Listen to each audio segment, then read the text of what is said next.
Bismillahirrahmanirrahim. Assalamualaikum warahmatullahi wabarakatuh. Bapak Ibu yang saya muliakan, kita bertemu kembali di Masjid Baitur Rahim dalam rangka mempelajari sebagian sirah atau sejarah atau biografi ringkas dari para sahabat senior. Ini yang selalu kita bicarakan, ya, sahabat senior. Sahabat yang mulia Abu Bakar Siddiq radhiyallahu anhu telah kita singgung walaupun hanya di 3 pertemuan. Kemudian berpindah kepada sahabat yang kedua, Al-Faruq Abu Hafsin Umar ibn Khattab Al-Asadi radhiyallahu anhu telah kita baca atau pernah kita singgung di 1 atau 2 pertemuan, namun terputus karena kehendak Allah Subhanahu wa taala dan kembali kita dipertemukan oleh Allah Taala. Sahabat Umar bin Khattab radhiyallahu anhu tidak ada yang tidak mengetahui, namun pengetahuan kita terhadapnya bertingkat-tingkat. Dari itu kiranya kajian kita pada pagi yang mulia ini di bulan Zulhijjah, berarti di penghujung tahun Hijriah 1445 Hijriah, dalam hitungan pekan atau ya kurang dari 10 hari akan datang kita akan memasuki tahun baru Islam 1446. Bertambah usia kita, namun yang pasti semakin berkurang jatah hidup kita. Sesuai dengan arahan dari Pak Ketua tadi, mari perbanyak amal saleh. Kita diberikan oleh Allah kenikmatan yang tiada hingga. Yang pertama nikmat rasa aman, yang kedua nikmat sehat badan, yang ketiga nikmat ada bahan pangan. Barang siapa yang mendapatkan 3 nikmat tersebut, kata Rasulullah SAW, faka'annama hizat lahu dunya bihadzafiriha, seolah-olah dia telah mendapatkan nikmat seluruh bumi. Jemaah sekalian, sahabat Umar bin Khattab radhiyallahu anhu, sahabat yang kedua dari urutan sahabat-sahabat yang disebut dengan Al-Khulafa'u Ar-Rasyidun atau Khulafa'u Ar-Rasyidun. Umar bin Khattab radhiyallahu anhu lahir pada tahun atau 13 tahun setelah peristiwa Amul Fil. Tahu Amul Fil, ya? Peristiwa ketika Raja Abraha dengan pasukan yang besar ingin menghancurkan Ka'bah. Berlalulah 13 tahun dari peristiwa tersebut, lahirlah sahabat Umar bin Khattab radhiyallahu anhu, yang tepatnya usia beliau dengan Rasulullah SAW berpaut 13 tahun. Lebih tua dari kita Muhammad sallallahu alaihi wasallam. Tumbuh dari keluarga seorang ayah bernama Al-Khattab, terkenal keras dalam mendidik anak. Ya, keras dan tegas. Umar yang termasuk disuruh oleh ayahnya untuk mengembala kambing dan unta di luar kota Mekah. Bahkan ketika unta-unta tersebut kadang-kadang menginap di tempat tersebut, sehingga membuat jiwa seorang Umar bin Khattab tangguh dan mampu menghadapi segala medan. Belum lagi dari sisi kecerdasan, bahkan kejeniusan, bahkan kefasihan dalam berbicara, Umar bin Khattab radhiyallahu anhu tidak ayal dari kecerdasan beliau, kejeniusan beliau, dan tangguh dalam menghadapi segala medan. Berusia 27 tahun, beliau telah menggantikan bapaknya yang wafat masuk menjadi anggota DPR. Padahal umur segituan belum layak untuk bergabung dengan para syuyukh, para senior. Tapi ketidakadaan yang mengganti dari seorang bapak Al-Khattab yang mewakili dari Bani Adi. Dari banyak dia suku-suku di kota Makkah berkumpul.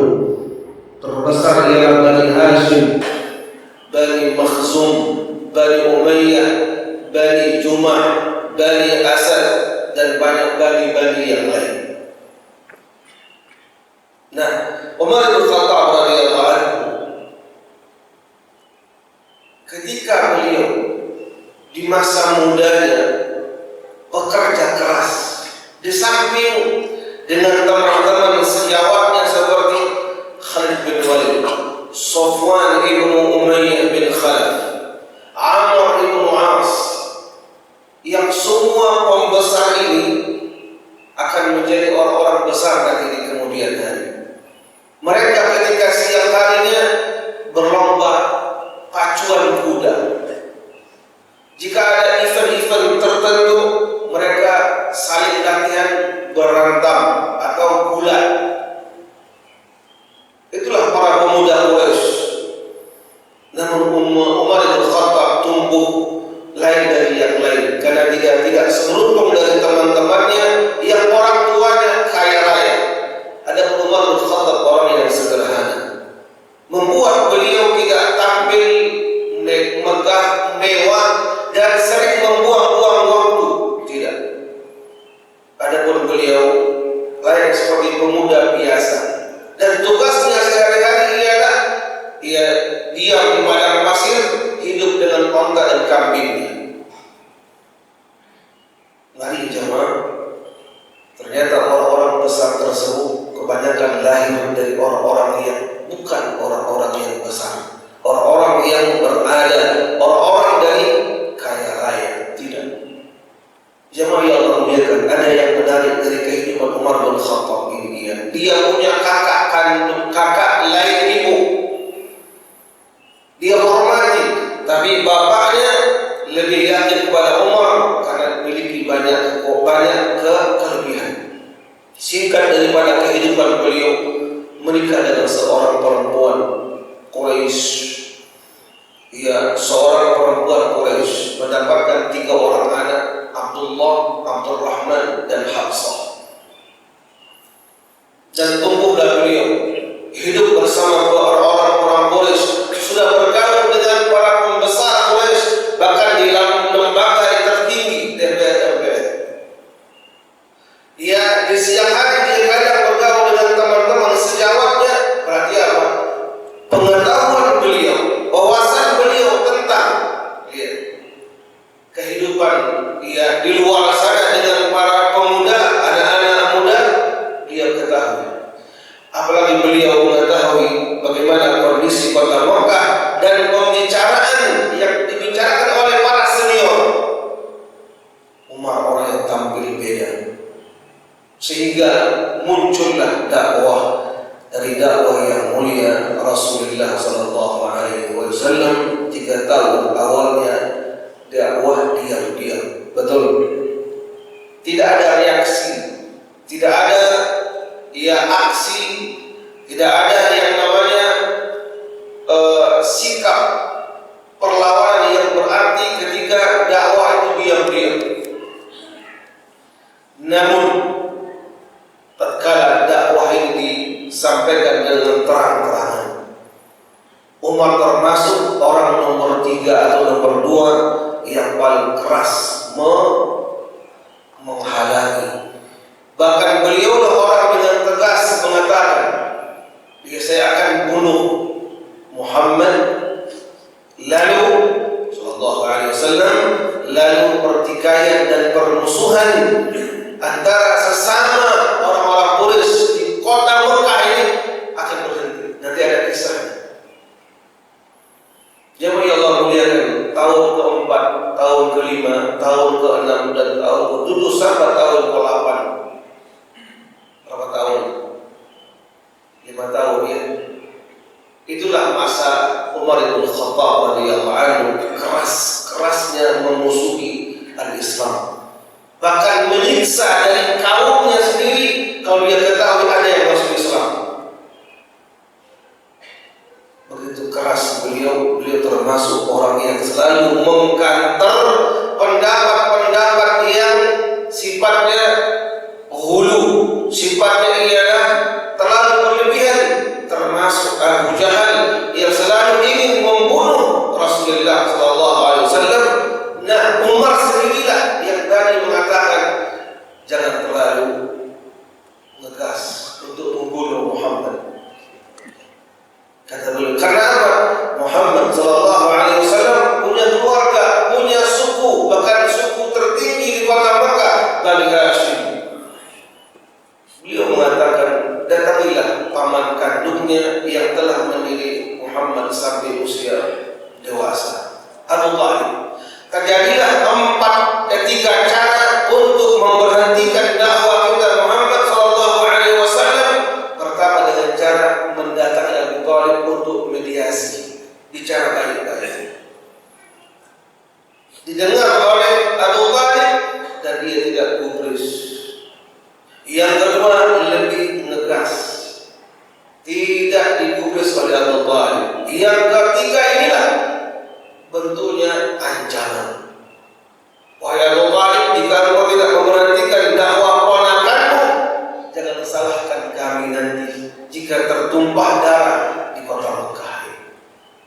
Jemaah yang Allah muliakan, bergulir terus dakwah ini tidak ada hentinya, bahkan setiap harinya masuk Islam dari kalangan pembesar tokoh, ya kalaupun dari kalangan hamba saya tidaklah hal yang mustahil. Datanglah saatnya Umar bin Khattab radhiyallahu anhu, beliau sangat kaget, naik pitam dan marah luar biasa ketika dia mendengar Hamzah, paman Rasulullah, pembesar Quraisy, singanya padang pasir, masuk Islam. Semakin kuatlah dakwah Rasulullah SAW, dan beliau berpikir sambil bergadang malam-malam, bukan nonton Piala Dunia, dan bergadang di luar kota Makkah. Kadang-kadang datang abangnya, datang juga teman-temannya. Ngapain Umar? Berujarlah dengan kata beliau, kenapa di kota Makkah sekarang ada hal yang baru?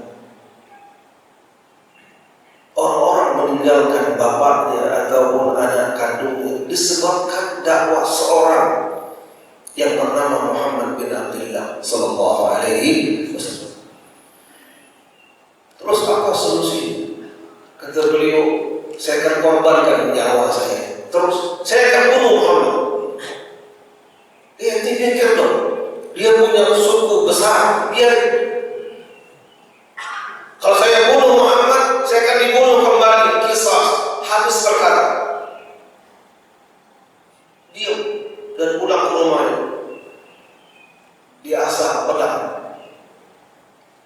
Menjelang duha dia keluar bawa pedang. Orang kaget, Umar mau ngapain? Perang kagak? Kata beliau, ada. Ya. Di penghujung gang rumah itulah ketemu dengan salah seorang kerabat beliau yang sudah tua. Umar mau kemana?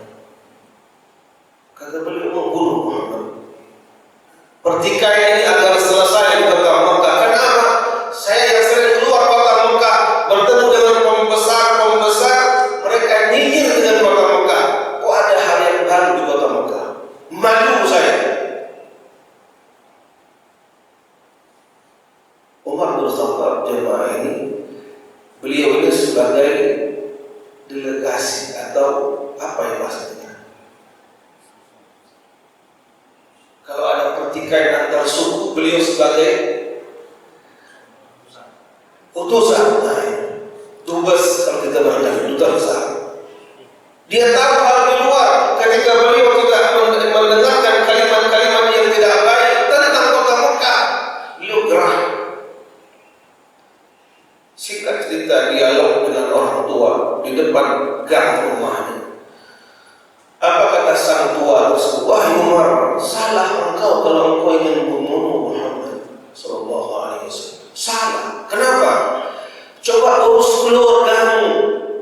Lihatlah keluargamu sendiri. Adik kandung bernama Fatimah bintul Khattab dan suaminya Sa'id bin Zaid masuk Islam. Itu membuat dia merah, naik hitam dia mukanya, dan dia balik arah bukan ke rumah Rasulullah, bukan tempat berkumpulnya Rasulullah, tapi menuju kepada adik kandungnya. Dia ketuk pintu jemaah. Sebelum dia ketuk pintu, dia mendengar di rumah itu ada 3 orang. Dia suami istri, adik dan adik iparnya, dan seorang dia guru bernama Al-Khabbab ibnu Al-Arad membacakan sebagian awal dari surah Thaha. Dia dengar di luar, dia diam dulu. Habis membaca, dia ketuk pintu dengan keras, dengan ujung gagang pedangnya. Ketika dibuka, Umar kaget. Suaminya atau adik iparnya mengusap ke belakang. Al-Khabbab bin Al-Arad ke belakang menyembunyi. Sedangkan adiknya masih memegang lembaran mushaf, dia sembunyikan di balik sofa. Ketika dibuka, kata beliau, ada apa? Suara apa? Enggak ada suara apa-apa. Enggak, kalian berbohong apa? Ketika adiknya tidak menjawab, itulah sekali-kalinya dia memukul seorang perempuan adik kandungnya. Dia tampar berdarah sampai jatuh. Cuma di ujung itulah dia melihat ada lembaran mushaf. Dia baca, Bismillahirrahmanirrahim. Thaha ma anzalna 'alaika al-Qur'ana litashqa illa tadhkiratan liman yakhsha. Ini orang jemaah bukan kayak orang biasa, super cerdas, dan dia mengerti karena bahasa Arab. Ma anzalna 'alaika al-Qur'ana litashqa. Kami tidak turunkan Al-Quran agar engkau sengsara. Berarti Quran yang dibacakan oleh Muhammad bukan untuk kita menderita. Sebaliknya, apa sebaliknya? Berbahagia. Dia tutup, dia diam.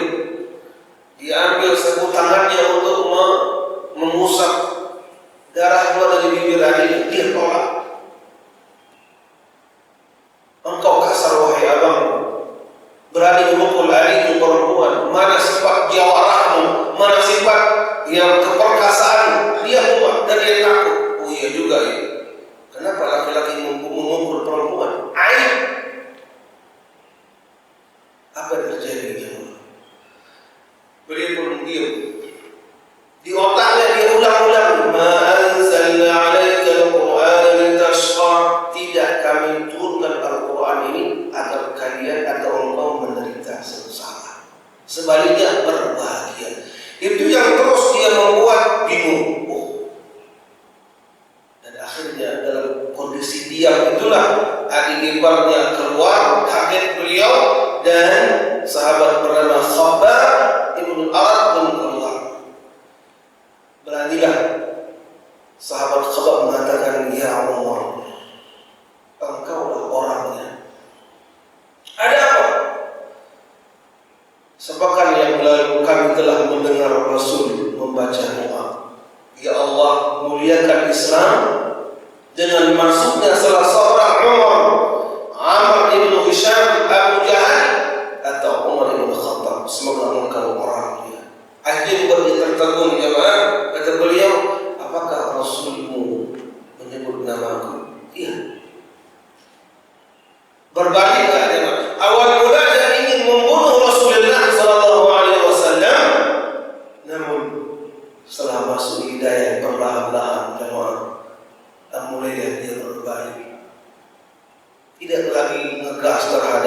bilang sebaliknya, wahai Khabbab, tunjukkan kepada aku di mana rumah Muhammad, di mana tempat Muhammad sekarang dengan para sahabatnya. Jemaah yang Allah muliakan, beliau datang ke rumah Al-Aqam, beliau pun masuk Islam, membuat dia bertakbirnya seisi rumah dan takbirnya didengar oleh orang-orang di luar sana.